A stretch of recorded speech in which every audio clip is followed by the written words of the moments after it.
Welcome to the Startups Without Borders podcast. I'm Valentina Primo, and I'm the founder of this platform, this community, and this movement for entrepreneurs who are starting new ventures while starting new lives. Each week, we'll be sharing inspiring interviews with the most audacious startup founders while highlighting resources for anyone starting up. Gear up to get some real-life advice. You're listening to the Startups Without Borders podcast, episode 23.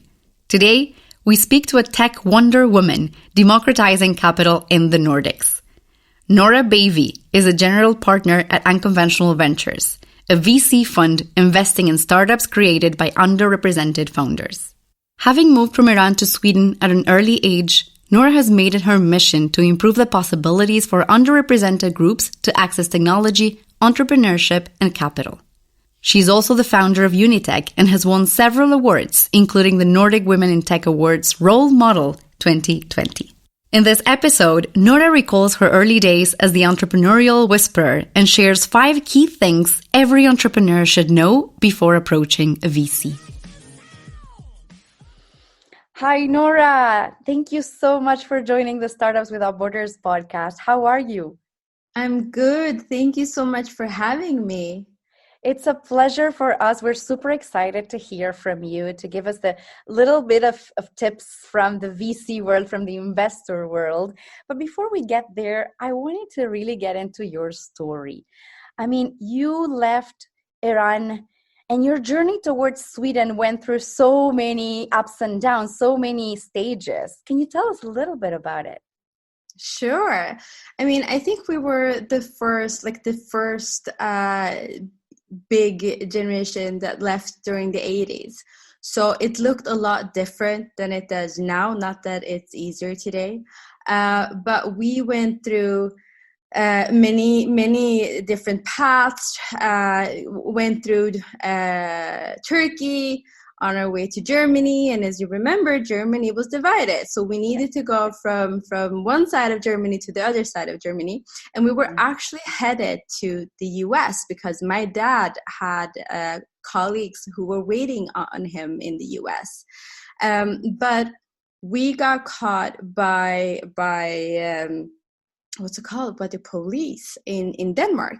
And in the 80s, I think it's still that way today, that if you have someone in a country that is near where you are and there is a current war going on, then they don't send you back for humanitarian reasons. So they sent us to Sweden because I had an uncle who was here on a work permit. Wow. And life never goes as you plan. And my dad thought it was a better chance for us to stay, work, get up some financials, because all of the money that we had went to getting out of there as a family, right? So fast forward 36 years, or 36, are we going to 30? No, I'm just lying. 32 years later, and we're still here in Sweden. So that's kind of how we ended up on this side of the world. Right. How old were you? I was 5. You were 5. You were super, super young. What was it like for such a young girl to suddenly change country, context, language? And more importantly, what were your dreams about? What did you dream of becoming back then? Well, here's the thing. I do remember more than I thought that I would remember as a 5-year-old. Mm-hmm. But I remember I was more concerned for my parents because they stopped looking happy. They always looked so concerned, so sad, and I never realized really why. And I think when we entered this country, it also became very obvious because kids learn languages much faster than adults does. So I remember learning what these new communities we were entering in was saying, but my parents didn't really knew or understood, even though they spoke English. So English was the way that they communicated, but I learned the native language. So I remember always having to interpret to my parents in the beginning. And of course, a 5-year-old or a 6-year-old does not make the best interpreter, right? So there was a lot of confusion and mix-ups. But I remember from that day on that we never talked about dreams in the same sense that other people did or my friends did. I remember my friends at an early age talk about, when I grow up, I want to do this and I want to do this. And I think many that have the same background as I do, we don't know how to dream, or we don't get to learn how to dream and wish, because we're so obtained about creating a stability for ourselves and creating that stability for a family. And that always resonates with getting a home, getting a steady job, making an income every month so you can pay your bills. And that is a good life, right? So I'm actually trying to teach my kids how to dream.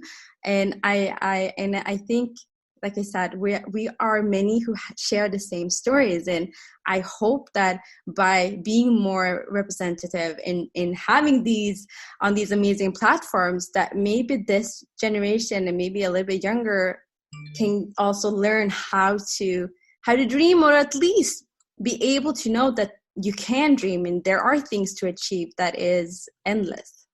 Right. I mean, and your story is a proof of that, right?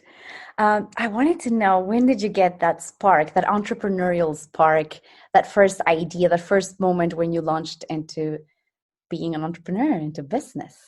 Well, here's the thing. I think I was always afraid of going into that myself, but I was the perfect partner, right? They called me for a long time the entrepreneurial whisperer, because I always ended up working with entrepreneurs. I could really understand their vision, what they were trying to do, and the product and the services, and I had such an understanding for this. So I loved working with entrepreneurs. But I think I in my frustration of thinking that I knew better ways to do things, I decided to do it myself at the end of the day.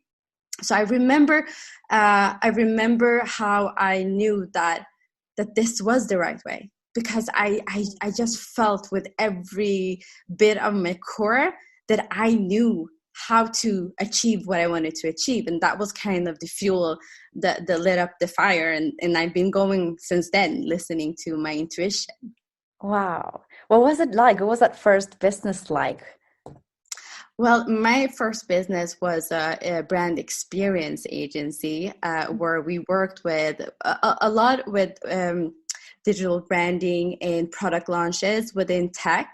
So for me, I understood the whole context when we became more digital, when digital marketing became a thing, when we needed storytelling who could transform digitally and reach people, and understanding just the digital space. So for me, we were one of the first ones who was there, which was really exciting. So I think we were also, this was right after the financial crisis in 2008. So I had a huge understanding for what had happened, what the market needed, and I think above all, how to do that in an effective way globally, universally, I would say. That wasn't just directed to one market. We could use many of the strategies for the same different markets. Right. What do you think was the hardest part about all of that journey, about being an entrepreneur, going into the digital world as a woman, as a migrant? What was the hardest part? I think the validation of an entrepreneur, because as unfortunately we know today, not many people have the same validation as entrepreneurs, depending on our background and our stories and our gender. Yeah. So for me, that was a little bit of a frustration. Nothing that I think I used that as a fuel as well. But it was a huge frustration, because here I knew I had the best strategies, or even better strategies, because I could see what many of the competitors were doing. Yeah. But I think we in this space have such huge amount of work to do when it comes to who we are representing as entrepreneurs, who get to tell the stories, who get to navigate those stories, right? So I think my story is maybe one of the stories that we hear more about today, because people are understanding that monoculture is not the way to go, and that the industry that has built this monoculture is actually losing and missing out on so much innovation. So there is certainly timing, and there is certainly also all of these lessons that I learned that I'm using as important tools today. Right. And then, I mean, you went from business owner, entrepreneur, suddenly to the VC world, right? To becoming an investor, and I mean, entering an area that is intimidating for many, that is a scary world. How did you take that big leap, and what made you decide entering that world?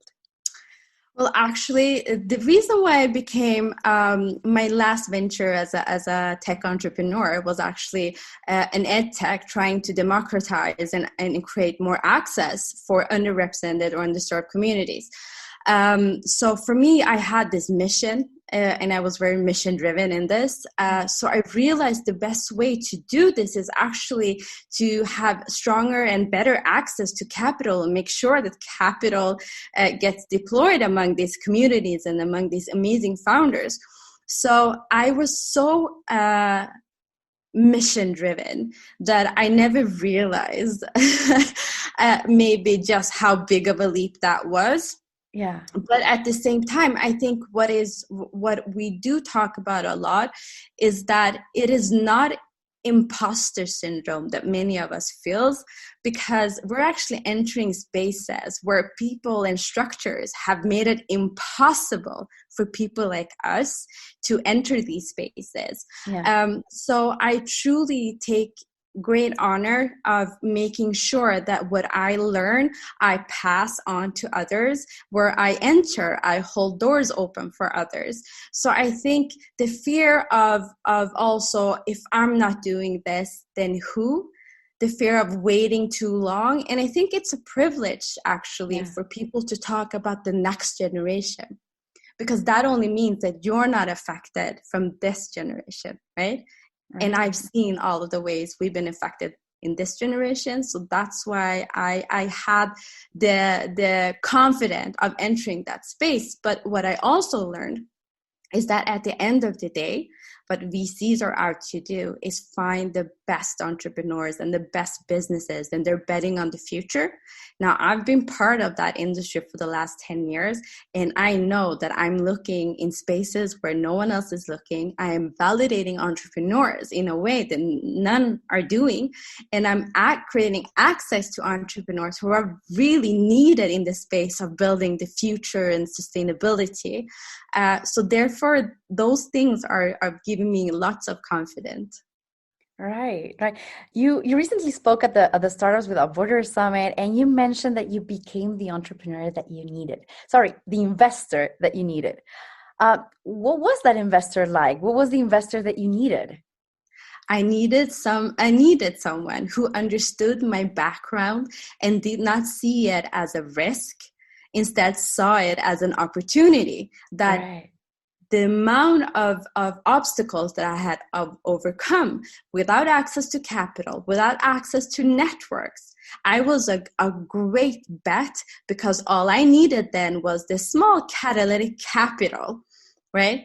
So therefore, I understood that if these investors that I was meeting here in the Nordics do not understand that, imagine with that knowledge, what kind of amazing founders I will then meet, which I already have. So I think that was the most important thing to me, to become the investor who actually understood how much more me as a founder was doing. And I think at the end of the day, how much more grit I had than other peers within this industry. So those things combined was very important to me. Right. Do you think there is a bias, or do you think there is a misjudgment on the VC side nowadays? Because you mentioned that at some point, you were a female entrepreneur, you were pregnant, you were raising investment. Like, it was a time where everything would kind of play against you, right? Would you say there is this kind of bias? There is huge bias, and I don't believe that there is something called unconscious bias in 2021. That's one part of it. And of course, you're absolutely right. I was a very interesting data point. I was a female founder, sole founder, a mother, and pregnant with my third. So you can imagine all the red lights that were showing and buzzing off when I was entering the room and pitching my ideas. But I think in my meetings with so many different investors, I understood what was mostly part of the problem, and it was, like you said, the bias that comes with not fitting the norm or not representing what they're used to seeing. So, I mean, it is a huge part in working in the Nordics now, and also done some investigation. We've produced a couple of reports on, is it just a hunch? Is it just what other people are feeling, or what is the data telling us? And it's very obvious. I mean, when it comes to just female founders, now I'm part of the most equal region in the world, as we like to say, but female founders only get 1% of all available capital here in the Nordics. 1% over the 10 years. That has been like between 1 and 5%. Now, if that's the way for female founders, imagine how that is for immigrant founders or people of color in these areas. It's much, much harder. So therefore, I can safely say there are many biases in this industry, and the future that we are betting on is not equal, and we're not building a sustainable future, even though we're focused on impact investing for many. I know many are looking into the SDGs or the EGS, but we are certainly missing the S in all of these parts. Right. Now, there's a lot of movements now that are focused on supporting underrepresented founders, immigrants, founders, people of color, women. Do you think it's changing? Do you have hopes that the scene is changing? Absolutely. Otherwise, I wouldn't be here. I love that there's so much things going on, and it is so well needed. What I'm hoping now, and that is kind of my fear, is that people, or especially LPs, limited partners, who does invest in funds, maybe catches on too late. Now, we all know that we're talking about the climate change, and we have 10 more years before we're at the very critical place where we can't reduce the emission with huge consequences. I truly believe that the people who have best experience from the things that are going on in the world are the ones who will have the best solutions, because they have personal experience from the problem. Now, that's the founders that I want to put my bet on or invest in. But unfortunately, today in the industry, we are still counting on what type of schools you went to, or what type of background you have in these spaces, meaning that a lot of entrepreneurs does not have the same opportunity to fail, because it's considered a failure, where other entrepreneurs are seen as experienced if they do have failures with them. Yeah, that's right. Considering failure as a lesson, right? Not as a final decision or final result. Definitely. Right. Now, I want to get into the tips, because we're here to talk about advice for entrepreneurs who want to talk or approach a VC investor. Now, what do you think are things that they should know beforehand, before talking to a VC? Well, they have to feel, first of all, which is really important, you are the expert of what you are doing. If you're not feeling like the expert, then you need to find out what are those things that making you feel not as the expert. Secondly, do your homework about the investor you are meeting or the VC you have decided, because it is super important to know what is the VC or investor adding in terms of competence, not just capital. And I always say it's easier to get married than get a divorce. So it's a long partnership. So make sure that this is someone that you want to be part of your journey and your company and your life for a long time. In addition, I would also say, make sure that if you can, be certain that the VC money or the VC capital is the capital for you. There are many different other ways to get that. And I think that I would love for more founders to bootstrap more, because at the end of the day, it only proves your point and creates a much better outcome for you in bootstrapping as well. And I think plan much longer, because fundraising takes much longer than you think. So make sure that you're not at a critical stage when you are fundraising. And I think, like I said in the beginning, make sure that you also have investors who already validate you as an founder. Make sure that you are meeting investors who are more focused on your business model and what you're trying to achieve, more than making sure that you're an entrepreneur according to their model. Right. That's a tough one. How do you find those investors? How do you figure that out, whether they have validated you or not? Well, I think it depends on what criteria you yourself have, but it shows pretty obvious with the small homework that you do. Are they serious when it comes to your industry? What is your track record within the industry? Are they serious with underrepresented founders? What is their track record?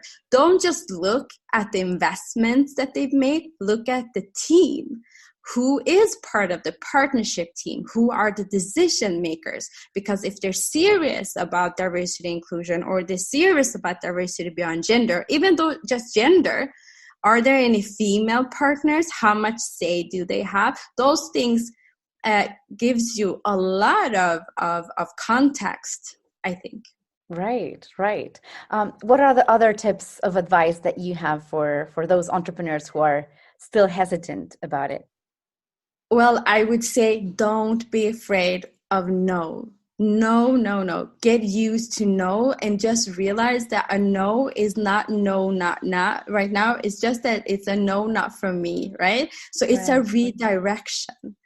It is a redirection. Don't be afraid of no, and don't take it that it's a personal no, right? I fear that there's so many. You hear the kids?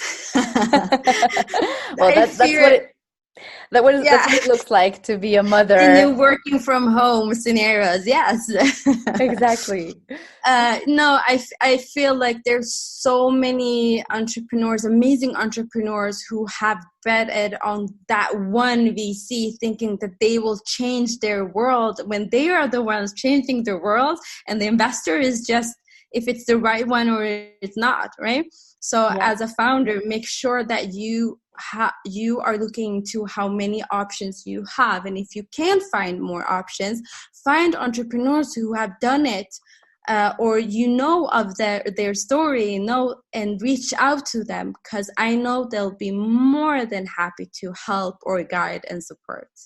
Right. One thing that we usually don't talk about is what happens after the investment, right? So how does that relationship go? What should an entrepreneur expect with a VC? What kind of relationship and impact, and especially the influence that they have after the investment was done?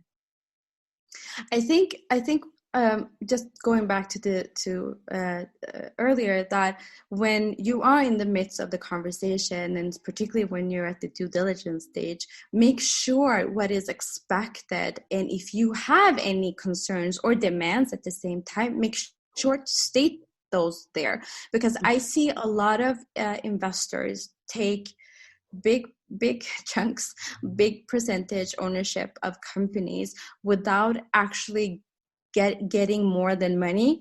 And at the end of the day, we know that it's a never-ending story of money never being enough. Therefore, your customer acquisition is key, but also making sure that you know that what kind of capital you are accessing. So I think as early as possible, have that conversation, even though it might sometimes be uncomfortable, but that just gives you leverage and more confidence from an investor that this is what I'm expecting. Of course, I need the capital, but I need some domain experts. Do you have this? I need someone who is great at strategizing with financial models. Do you have that? Could we add that I get this amount of hours or support and so on? So I think there's a lot that be said while you are in that negotiating stage. Yeah. But afterwards, I think what happens, what I see more and more, is that the partner or the end of the partnership, someone is not committing to what was stated, and that creates fiction. And we all know creating and building companies in itself, it is not for everyone. It is super hard. It is blood, sweat, and tears 24/7. So we really need to have those people that make you feel like they are actually saving you some sanity instead of creating more insanity. Wow, that's key. That's key because the pressure that comes with investment is huge, right? So what you just said is super, super important to keep in mind. I love that. One last question before we go, Nora. At Unconventional Ventures, you're focusing on investing underrepresented founders. So I wanted to know, what's a kind of startup or company that you're excited to invest in? It's many things, but I think the combination of founder fit, problem fit, like that's it's just, yeah, it's like Christmas when you were a kid, if you celebrated Christmas, or birthdays, even better. You remember that feeling in the morning before you woke up and you know it is your day? Yeah. I get that feeling with founders who are amazing, who are solving things that I can see has that scalability, meaning this is something that can support or help or service so many people. That excites me. Wow, that's incredible. So impact, basically a mission, passion, that all plays into the picture, right? Definitely.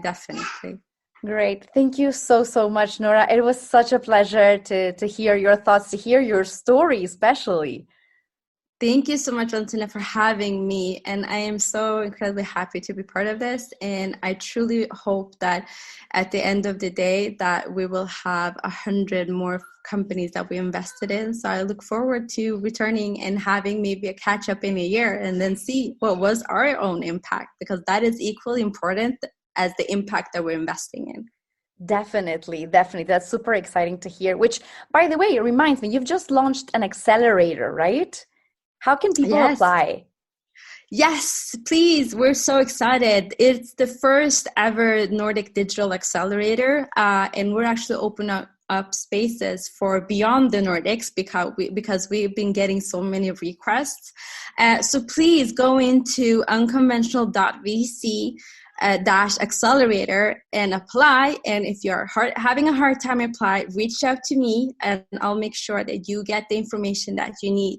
But it is an amazing network of international mentors, domain experts who have all now joined together and make sure that the underventured communities does get the support that they need, and at the end of the day, the capital that they need. That's amazing to hear. Thank you so much once again, Nora. It was a pleasure. Thank you so much. Have a great day. At Startups Without Borders, we've tested lots of marketing tools, but email is my favorite. It's the only tool that allows me to talk directly to our community of entrepreneurs. So how do I attract new subscribers? It all starts with an email marketing tool. I personally use MailerLite. In MailerLite, you can easily build lead generation landing pages. I know, it feels I'm talking Chinese, right? Landing pages allow you to establish contact points to create as many leads for your business as you can. MailerLite has pre-designed templates that you can customize in the drag and drop editor. It's simple, super cool, and captivating. If you want to try MailerLite, click on our special link in the episode notes, create a free account, and get all premium features for an entire month. You like what you hear? You should definitely follow us on your favorite platform. So next time you're on Instagram or Facebook, type Startups Without Borders and check out all the videos, the stories, and the resources for you to become a legend.